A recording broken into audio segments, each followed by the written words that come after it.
Good morning student. आप सबका हार्दिक स्वागत है आपके अपने यूट्यूब चैनल केम स्टडी पॉइंट पर। आज हम पढ़ेंगे 12th केमिस्ट्री का फर्स्ट चैप्टर सॉलिड स्टेट, ठोस अवस्था।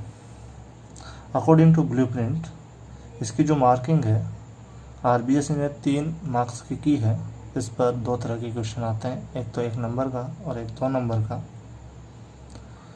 चलिए स्टार्ट करते हैं। आपने 11th के अंदर द्रव्य की कुछ अवस्थाओं के बारे में पढ़ा था।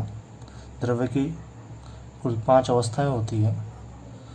उन 5 अवस्थाओं के नाम कुछ इस तरह से हैं: ठोस, दूसरा द्रव, तीसरा गैस, चौथा प्लाज्मा और 5वां बोस-आइंस्टीन कंडेंसेट। आपने बोस-आइंस्टीन कंडेंसेट और प्लाज्मा जो है ये रिसर्च फील्ड का एक टॉपिक है, यानी कि इस पर अभी एडवांस स्टडी की जा रही है। गैस के बारे में आपने 11th के अंदर डिटेल से पढ़ लिया है। द्रव के बारे में थोड़ा बहुत पढ़ा है और इसके अंदर आप सेकंड चैप्टर के अंदर कुछ द्रव के बारे में पढ़ेंगे और फर्स्ट चैप्टर जो आपका है वो है ठोस। तो स्टार्ट करते हैं। ठोस, सबसे पहले आपका जो टॉपिक है वो है ठोस पदार्थों के सामान्य लक्षण, the general character of solid. सबसे पहले जनरल कैरेक्टर ऑफ सॉलिड्स पढ़ने से पहले मैं आपको 2 चीज़ों के बारे में बता देता हूँ कि सॉलिड के अंदर, या यूँ कह सकते हैं पदार्थों के अंदर, 2 तरह के बल आरोपित होते हैं, 2 तरह के फोर्स अप्लाइड होते हैं। नंबर 1 अंतर अणुकाकर्षण बल, जिसे बोलते हैं इंटरमोलिकुलर फोर्स, और एक होता है ऊष्मीय ऊर्जा यानी कि हीट एनर्जी, या फिर इसे बोला जाता है थर्मल एनर्जी। ये दोनों जो फोर्स होते हैं वो एक दूसरे के अपोजिट हमेशा वर्क करते हैं और इन दोनों की वजह से ही पदार्थों की भौतिक अवस्थाओं का जो परिवर्तन होता है उसको बड़ी आसानी से समझाया जा सकता है। इट मीन्स जो द्रव्य की जो फिजिकल स्टेट होती है, लाइक सॉलिड, लिक्विड और गैस, जो एक दूसरे में इंटर कन्वर्टेबल होती है, उनको इन दोनों प्रॉपर्टी से ही कंसिडर किया जा सकता है, इन दोनों प्रॉपर्टी से ही समझाया जा सकता है। आइए समझते हैं। सबसे पहले मैं आपको बता दूं कि जो द्रव्य पदार्थ होता है या जो मैटर होता है वो अवयवी कणों से मिलकर बना हुआ होता है। अवयवी कणों को कॉन्स्टिट्यूएंट पार्टिकल भी कहते हैं। इन कॉन्स्टिट्यूएंट पार्टिकल से ही मिलकर कोई द्रव्य या मैटर मिलकर बना हुआ होता है। जब कोई ठोस किसी द्रव में कन्वर्ट होता है या फिर द्रव गैस में कन्वर्ट होता है, यानी कि फिजिकल चेंजेस जब होते हैं, तो क्या होता है कि ठोस अगर है तो ठोस में कॉन्स्टिट्यूएंट पार्टिकल बड़े ही क्लोज होते हैं, बड़े ही करीब होते हैं, जिसकी वजह से इसमें इंटर मोलिकुलर अट्रैक्शन फोर्स जो होता है वो बहुत ही ज़्यादा होता है, जिसकी वजह से ये एक क्लोज पैक्ड स्ट्रक्चर रखते हैं। और इस दौरान इसकी जो थर्मल एनर्जी होती है, हीट एनर्जी होती है, वो काफ़ी कम होती है। जब ये द्रव में कन्वर्ट होता है तो द्रव में कन्वर्ट कब होगा, लिक्विड में कन्वर्ट कब होगा, जब इसकी हीट एनर्जी बढ़ेगी। जब इसकी हीट एनर्जी बढ़ेगी तो इंटर मोलिकुलर फोर्स जो होंगे वो डिक्रीज हो जाएंगे, जिसकी वजह से जो कॉन्स्टिट्यूएंट पार्टिकल जो होते हैं, अवयवी कण होते हैं, वो दूर दूर हो जाएंगे। इसके अलावा जब लिक्विड गैस में कन्वर्ट होगा तो जब हमको और टेम्परेचर बढ़ाना पड़ेगा, यानी कि लिक्विड की हीट एनर्जी और ज़्यादा कर दी जाएगी, तो उस दौरान क्या होगा कि जो कॉन्स्टिट्यूएंट पार्टिकल है उनके बीच में अट्रैक्शन फोर्स काफ़ी कमज़ोर हो जाएगा और कॉन्स्टिट्यूएंट पार्टिकल काफ़ी दूर दूर हो जाएंगे, जिसकी वजह से इनमें डिफ्यूज़न की जो प्रोबेबिलिटी होती है, डिफ्यूज़न रेट होती है, वो बढ़ जाती है। इसका मतलब ये कह सकते हो कि सॉलिड के अंदर जो कॉन्स्टिट्यूएंट पार्टिकल है वो काफ़ी करीब है, लिक्विड में थोड़े से दूर दूर हैं और गैस में काफ़ी दूर हैं। मतलब इनमें intramolecular force of attraction solid के अंदर मैक्सिमम होता है और लिक्विड में थोड़ा सा डिक्रीज हो जाएगा, और जो इंटरमोलिकुलर फोर्स जो गैसियस स्टेट के अंदर जो इंटरमोलिकुलर फोर्स होता है वो काफ़ी कम हो जाएगा। जबकि इसके अंदर जो हीट एनर्जी है वो काफ़ी कम है। इसमें हीट एनर्जी, लिक्विड स्टेट में हीट एनर्जी बढ़ेगी और गैस स्टेट में हीट एनर्जी और ज़्यादा बढ़ जाएगी। अब बात करते हैं हम इसके जनरल कैरेक्टर्स की। तो ठोस क्या होता है, दृढ़ होता है। इट मीन्स यह रिजिड होता है। क्यों होता है उसका रीज़न मैंने आपको बता दिया है। ये डिफिनेट शेप रखते हैं, वॉल्यूम रखते हैं, मास रखते हैं। इट मीन्स ये एक निश्चित आकार, आकृति, आयतन और द्रव्यमान रखते हैं। इसकी वजह क्या है? क्योंकि इसके अंदर, ठोस के अंदर, सॉलिड के अंदर इंटरमोलिकुलर अट्रैक्शन फोर्स काफ़ी ज़्यादा होता है और इसी वजह से वो एक डिफिनेट शेप को कंटेन करते हैं। इसके अलावा next character, intermolecular attraction force maximum होता है सॉलिड के अंदर और हीट एनर्जी जो होती है सॉलिड में मिनिमम होती है। सॉलिड जो होते हैं नॉन कंप्रेसिबल होते हैं, इसका मतलब है असंपीड्य होते हैं, इनको दबाया नहीं जा सकता। नॉन कंप्रेसिबल और असंपीड्य होते हैं, इनको दबाया नहीं जा सकता। अब अपन बात करते हैं कुछ क्वेश्चंस की जो अक्सर पूछे जाते हैं। सबसे पहला क्वेश्चन कि गैसों के विसरित होने की दर ठोसों से अधिक क्यों होती है? गैसों के विसरित होने की दर ठोसों से अधिक क्यों होती है? इट मीन्स जो डिफ्यूजन रेट होती है गैसों की वो ज़्यादा होती है और सॉलिड की डिफ्यूजन रेट कम होती है। उसकी वजह क्या है? तो उसकी मेन वजह यह है कि गैस जो होती है उस गैस के अंदर कॉन्स्टिट्यूएंट पार्टिकल काफ़ी दूर दूर होते हैं, जिसकी वजह से उनमें अट्रैक्शन फोर्स काफ़ी कम होता है। इसी वजह से वो क्या होते हैं, डिफ्यूज़ हो जाते हैं, फैल जाते हैं, विसरित हो जाते हैं। जबकि सॉलिड में कॉन्स्टिट्यूएंट पार्टिकल काफ़ी करीब होते हैं जिनमें अट्रैक्शन फोर्स बहुत ज़्यादा होता है। इस वजह से वो पूरी तरह से फैलते नहीं हैं, यूँ कह सकते हैं मूवमेंट नहीं कर सकते। इस वजह से इनकी डिफ्यूजन रेट कम होती है। दूसरा क्वेश्चन कि ठोसों का जो गलनांक और क्वथनांक होता है, मेल्टिंग पॉइंट और बॉइलिंग पॉइंट जो होता है वो गैसों की तुलना में या द्रवों की तुलना में अधिक होता है। क्यों? देखिए इसका आंसर भी वही होगा। ठोसों के अंदर कॉन्स्टिट्यूएंट पार्टिकल काफ़ी करीब है जिसकी वजह से उनमें अट्रैक्शन फोर्स ज़्यादा है, जिसे तोड़ने, इस अट्रैक्शन फोर्स को तोड़ने के लिए मैक्सिमम एनर्जी प्रोवाइड करनी पड़ती है, जिसकी वजह से इसका मेल्टिंग पॉइंट और बॉइलिंग पॉइंट, मेल्टिंग पॉइंट बढ़ जाता है। जबकि गैसों व द्रवों के अंदर क्या होता है, कॉन्स्टिट्यूएंट पार्टिकल दूर दूर होते हैं जिसकी वजह से इसका मेल्टिंग पॉइंट और बॉइलिंग पॉइंट घट जाता है। ये देखिए सॉलिड के अंदर कॉन्स्टिट्यूएंट पार्टिकल करीब है, जाहिर सी बात है करीब है तो अट्रैक्शन फोर्स ज़्यादा होगा। जितना ज़्यादा करीब कॉन्स्टिट्यूएंट पार्टिकल उनमें अट्रैक्शन फोर्स नहीं ज़्यादा होगा और तोड़ने के लिए हायर एनर्जी प्रोवाइड करनी पड़ेगी। लिक्विड के अंदर कॉन्स्टिट्यूएंट पार्टिकल थोड़े दूर दूर होते हैं तो रेस्पेक्ट द सॉलिड, लिक्विड के अंदर जो एनर्जी प्रोवाइड करनी होती है वो कम होगी।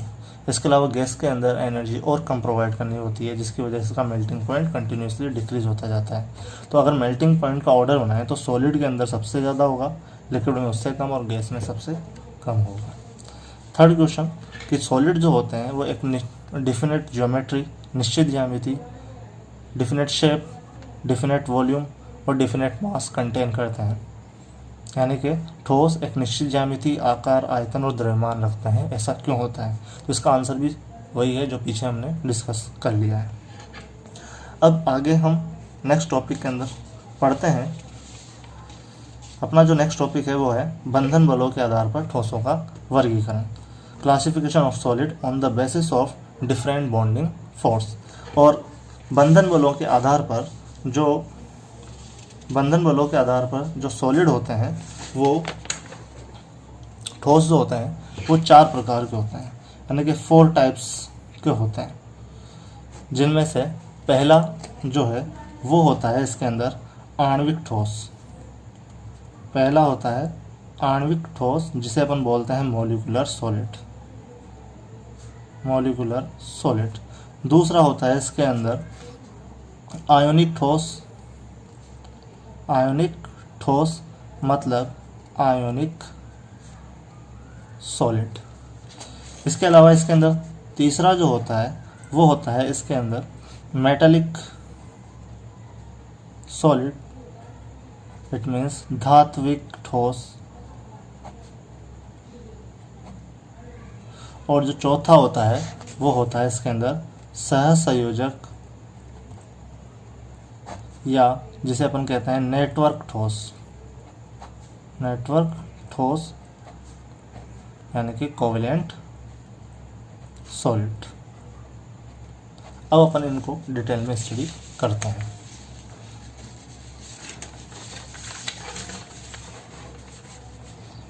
देखिए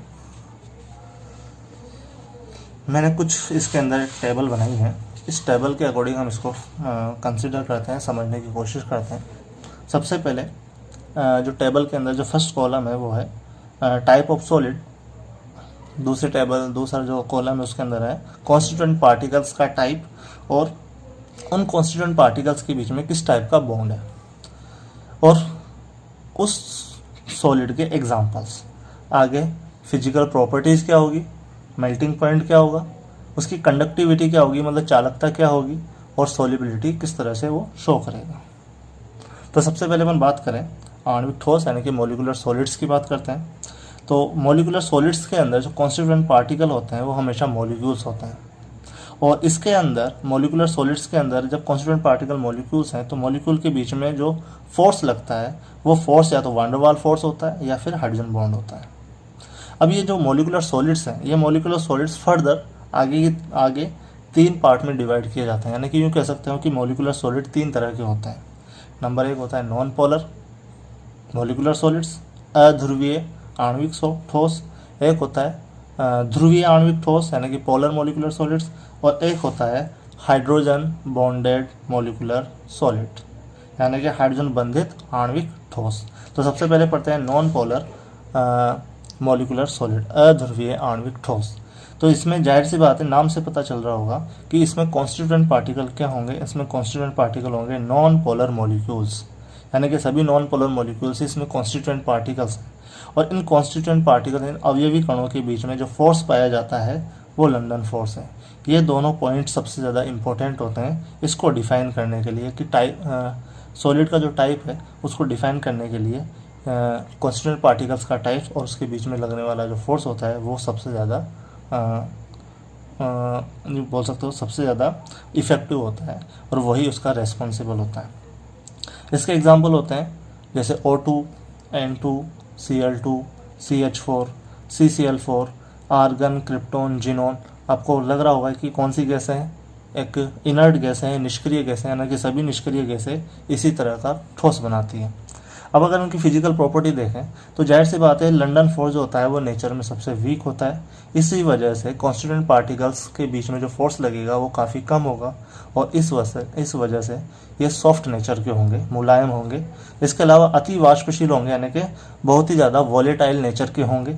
और अगर देखा जाए तो लो टेम्परेचर पर तो ये सॉलिड की तरह बिहेव करते हैं, और कमरे के ताप पर ये द्रव या गैस की तरह या लिक्विड या गैस की नेचर में बिहेव करते हैं। क्यों करते हैं, उसका रीज़न है कि लोअर टेम्परेचर पर इनके बीच में जो फोर्स होता है वो अवेलेबल होता है, लेकिन हाई टेम्परेचर पर क्या होता है, कॉन्स्टिट्यूएंट पार्टिकल के बीच का जो लंदन फोर्स है वो भी टूट जाता है, जिसकी वजह से लिक्विड या गैसियस नेचर में चले जाते हैं।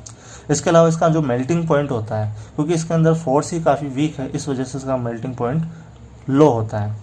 अगर कंडक्टिविटी की बात करें तो ये नॉन कंडक्टर की तरह बिहेव करते हैं, यानी कि किसी भी इलेक्ट्रिसिटी या यूँ कह सकते हैं इनमें से किसी तरह की इलेक्ट्रिसिटी प्रोवाइड नहीं होती है। सॉल्युबिलिटी की बात करें तो लाइक डिजोल्व लाइक, यानी कि समान को घोलता है, उसी कॉन्सेप्ट को फॉलो करते हुए अपन कह सकते हैं कि अध्रुवीय आणविक ठोस अध्रुवीय विलायकों में ही विलय होते हैं। इसके बाद में आता है ध्रुवीय आणविक ठोस। ध्रुवीय आणविक ठोस में नाम से पता चल रहा होगा कि इसमें अवयवी कण क्या होंगे, इसमें अवयवी कण ध्रुवीय मॉलिक्यूल होंगे, यानी कि पोलर मॉलिक्यूल होंगे।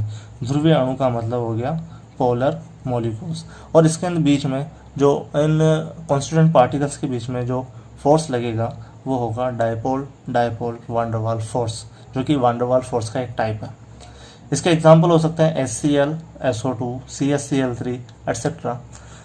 अपन बात करें कि ये दो डायपोल इंटरेक्शंस फोर्स जो होता है, जो एक वान डेर वाल फोर्स है, ये वान डेर वाल फोर्स भी क्या होता है, हमेशा नेचर में वीक होता है, कमज़ोर होता है। इसी वजह से ये भी क्या होता है, इनकी फिजिकल नेचर जो होती है वो भी मुलायम प्रकृति की होती है, सॉफ्ट नेचर की होती है। इसी तरह से ये लो टेम्परेचर पर क्या होते हैं, इसी जैसे ऊपर की तरफ ये भी क्या होते हैं, कम ताप पर ठोस की तरह बिहेव करते हैं, और उच्च ताप पर या कमरे की ताप पर द्रव या गैस की तरह बिहेव करते हैं। इसके अलावा इसका जो मेल्टिंग पॉइंट होता है वो भी लो होता है। रीजन आपके सामने है, क्योंकि इसके अंदर वान डेर वाल फोर्स होता है जो नेचर के अंदर वैसे ही वीक है।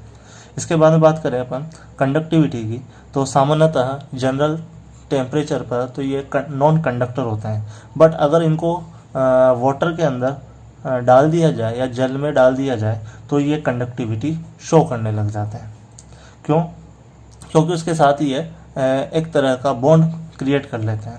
इसके अलावा अगर इनकी सोलिबिलिटी की बात करें, क्योंकि ये पोलर हैं, ध्रुवीय प्रकृति के हैं, तो ध्रुवीय विलायकों में विलय होते हैं।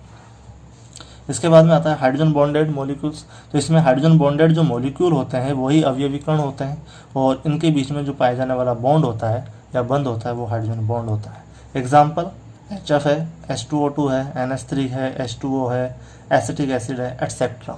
अब इसके अंदर क्या होगा कि यह भी क्या होते हैं, एक मुलायम प्रकृति के होते हैं। हाइड्रोजन बॉन्ड इतना ज़्यादा मजबूत नहीं होगा यहाँ पर भी, और इस वजह से ये भी क्या होंगे, मुलायम प्रकृति के होंगे, सॉफ्ट नेचर के होंगे। और बिल्कुल ऊपर की तरह ये भी क्या होंगे, निम्न ताप पर तो ठोस होंगे, परंतु उच्च ताप पर ये क्या होंगे, गैस या द्रव की तरह बिहेव करेंगे, यानी कि लिक्विड और गैस की तरह बिहेव करेंगे। मेल्टिंग पॉइंट इनका भी लो होगा, और ये क्या होंगे, नेचर में नॉन कंडक्टर होंगे, कुचालक होंगे, नॉन कंडक्टर होंगे।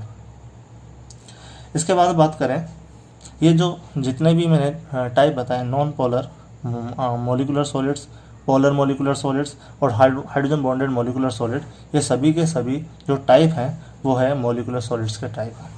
इसके बाद में सेकंड टाइप जो अपन पढ़ते हैं वो है आयनिक सॉलिड्स। आयनिक सॉलिड्स के अंदर जो कॉन्स्टिट्यूएंट पार्टिकल हैं, जाहिर सी बात है आयनिक सॉलिड है, तो आयनिक सॉलिड में कॉन्स्टिट्यूएंट पार्टिकल्स क्या होंगे, आयंस होंगे। और आयंस हैं तो आयंस के बीच में दो तरह के आयंस होते हैं, एक तो कैटायन होता है और एक तो एनायन होता है, यानी कि एक तो धनायन और एक होता है ऋणायन। इनके बीच में एक आकर्षण बल होता है, और इस आकर्षण बल को कहा जाता है स्थिर विद्युत आकर्षण बल, इलेक्ट्रोस्टैटिक फोर्स कहा जाता है। इसका एग्जाम्पल है जैसे NaCl है, KCl है, कैल्शियम सल्फेट है, ZnS है, CF2 है, MgO है, एटसेट्रा एटसेट्रा। इसके अलावा अपन बात करें इनकी फिजिकल नेचर की, तो ये नेचर के अंदर क्या होता है, हमेशा सॉलिड होते हैं, कठोर होते हैं, हार्ड होते हैं और ब्रिटल नेचर के होते हैं। इसके अलावा इनका जो मेल्टिंग पॉइंट होता है वो हाई होता है। इसका मेल्टिंग पॉइंट हाई क्यों होता है, उसका एक रीज़न है, वो मैं आपको अभी थोड़ी देर बाद में शो करता हूँ। इसके अलावा अगर अपन बात करें तो ये नॉन कंडक्टर होते हैं, कुचालक होते हैं, परंतु अगर इनको मेल्ट कर दिया जाए या किसी भी एक्वस सॉल्यूशन के अंदर जलीय विलयन में डाल दिया जाए तो ये कंडक्टिविटी शो करने लग जाते हैं। इसके अलावा अपन बात करें कि सोलिबिलिटी की, विलयता की, तो ये ध्रुवीय विलायकों में विलय होते हैं। अब मैं आपके सामने NaCl के क्रिस्टल के बारे में कुछ जानकारी रखता हूँ। उस NaCl के क्रिस्टल के बारे में कुछ समझने की कोशिश करते हैं। ये NaCl का क्रिस्टल है। इस NaCl के क्रिस्टल के अंदर ये जो आयंस है, ये कॉर्नर्स के जो आयंस है जितने भी, ये सब क्लोरीन आयन है, और जो बीच के अंदर ये किनारों के, और जो किनारों के जितने भी आयंस है ये सोडियम आयन है, यानी कि कैटायन है। और ये सब मिलकर एक लैटिस का फॉर्मेशन कर लेते हैं, एक लैटिस बना लेते हैं, एक जालक बना लेते हैं, जाल रूपी संरचना बना लेते हैं, जिसे बोला जाता है क्रिस्टल लैटिस। और इस क्रिस्टल लैटिस की पैकिंग इतनी अच्छी होती है, इतनी सॉलिड होती है कि इसकी वजह से इनका मेल्टिंग पॉइंट जो होता है वो बहुत ही ज़्यादा होता है, हाई होता है। और ये सॉलिड, यानी यूँ कह सकते हो आप, अगर ये सॉलिड नेचर में है, बिल्कुल अपनी प्योर नेचर में है, तब तो ये नॉन कंडक्टर होते हैं, किसी तरह की कंडक्टिविटी को फ्लो नहीं करते।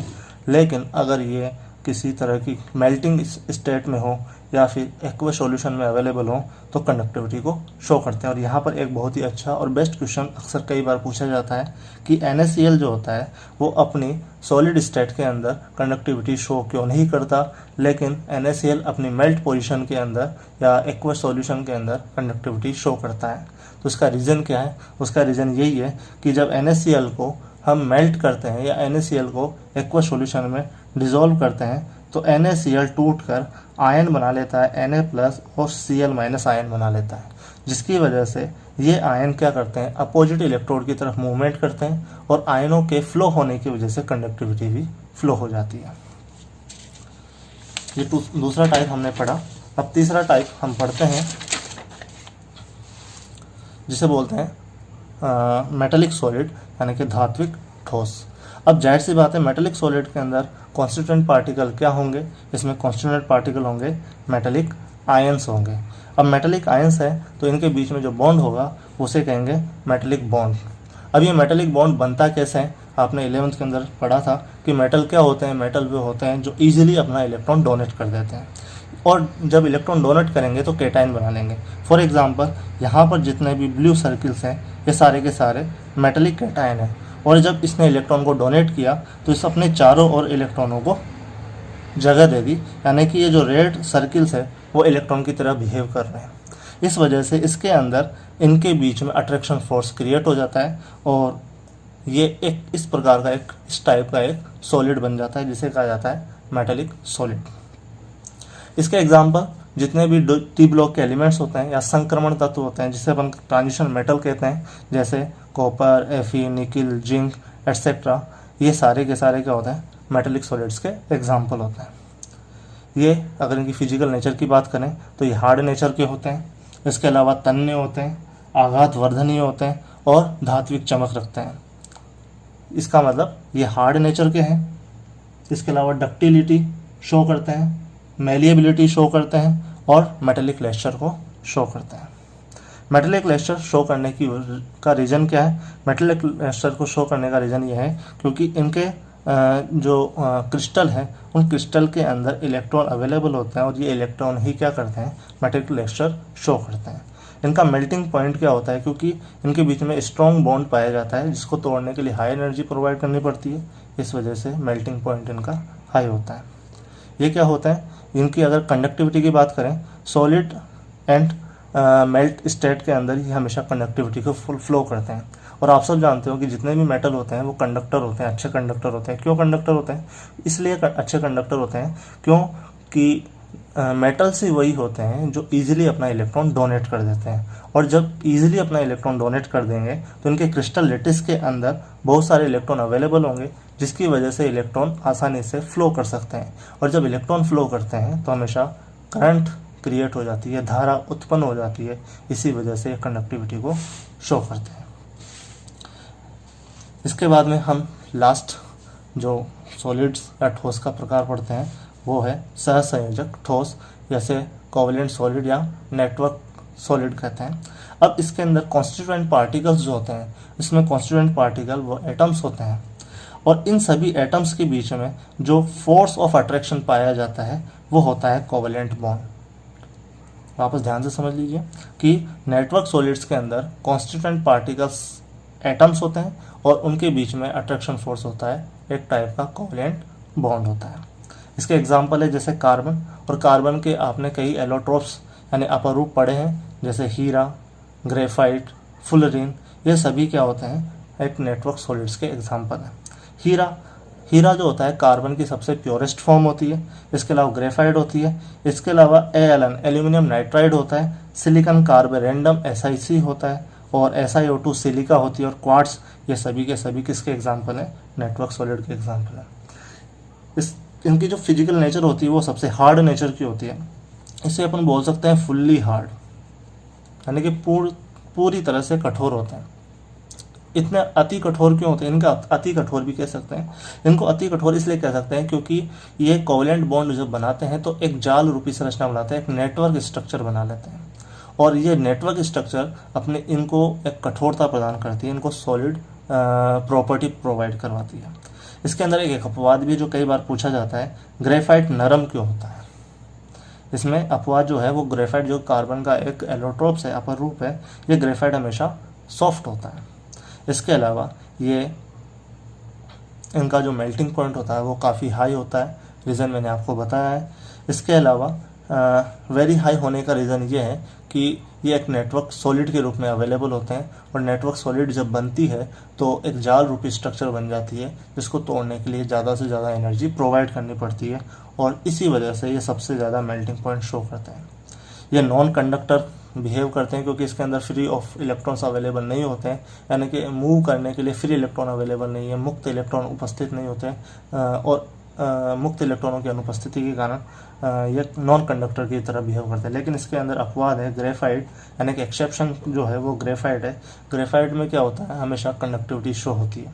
उसका रीज़न क्या है? क्योंकि यहाँ पर दो सवाल कई बार पूछे जाते हैं अक्सर, तो सबसे पहले मैं आपको ग्रेफाइट और डायमंड की स्ट्रक्चर को कंसिडर कर देता हूँ ताकि आपको ये दो क्वेश्चन आगे समझने में आसानी रहे।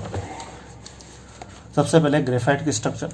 ग्रेफाइट जो होता है वो एक परतदार संरचना होती है, ये ग्रेफाइट की स्ट्रक्चर है और ये एक लेयर्ड स्ट्रक्चर होती है। इसमें फर्स्ट लेयर है, सेकंड लेयर है, थर्ड लेयर है। ये लेयर जो होती है इनके बीच में एक अट्रैक्शन फोर्स होता है और ये अट्रैक्शन फोर्स कहलाता है वान डेर वाल फोर्स। यानी कि यूँ कह सकते हो कि इन बिटवीन द लेयर जो अट्रैक्शन फोर्स पाया जाता है, यानी कि परतों के बीच का जो अट्रैक्शन फोर्स होता है वो तो होता है वान डेर वाल फोर्स। जबकि विथ इन द लेयर का मतलब होता है लेयर के अंदर, परत के अंदर ये कार्बन, ये कार्बन, ये कार्बन, ये कार्बन सभी आपस में जो जुड़े हुए हैं वो कोवलेंट बॉन्ड से, सहसंयोजक बंध से जुड़े हुए होते हैं। अब क्या होता है कि लेयर्स के बीच में, परतों के बीच में वान डेर वाल फोर्स ज़्यादा होता है या वान डेर वाल बल पाया जाता है, जिसकी वजह से ये परतें एक दूसरे से खिसक जाती है, हट जाती है या एक साथ स्लिप हो जाती है और इसी वजह से ये किस नेचर का होता है, सॉफ्ट नेचर का होता है। इसके अलावा ग्रेफाइट के अंदर एवरी कार्बन एटम जो होता है वो sp2 हाइब्रिडाइज्ड होता है, sp2 हाइब्रिडाइज्ड होता है और sp2 हाइब्रिडाइज्ड होने की वजह से इसके पास, हर कार्बन के पास एक फ्री इलेक्ट्रॉन अवेलेबल होता है और ये free electron with in the layer घूमता रहता है, मूवमेंट करता रहता है। इस वजह से इसके अंदर कंडक्टिविटी शो होती है। जबकि डायमंड के अंदर जो स्ट्रक्चर होती है, यानी कि ईच कार्बन एटम जो होता है वो sp3 हाइब्रिडाइज्ड होता है और ये sp3 हाइब्रिडाइज्ड कार्बन जो होते हैं वो टेट्राहाइड्रल ज्योमेट्री के अंदर अवेलेबल होते हैं और आपस में मिलकर एक नेटवर्क स्ट्रक्चर बना लेते हैं, जिसकी वजह से ये इसको हार्ड नेचर प्रोवाइड करवा देता है। और इसके अलावा जब ये कार्बन एटम, यानी कि इसका हर कार्बन एटम जब sp3 हाइब्रिडाइजेशन में होता है तो कार्बन के पास किसी तरह का कोई इलेक्ट्रॉन अवेलेबल नहीं होता और ये इलेक्ट्रॉन जब अवेलेबल नहीं होता तो मूवमेंट करने के लिए कोई इलेक्ट्रॉन अवेलेबल नहीं है। इस वजह से इसके अंदर किसी तरह की कंडक्टिविटी शो नहीं होती है।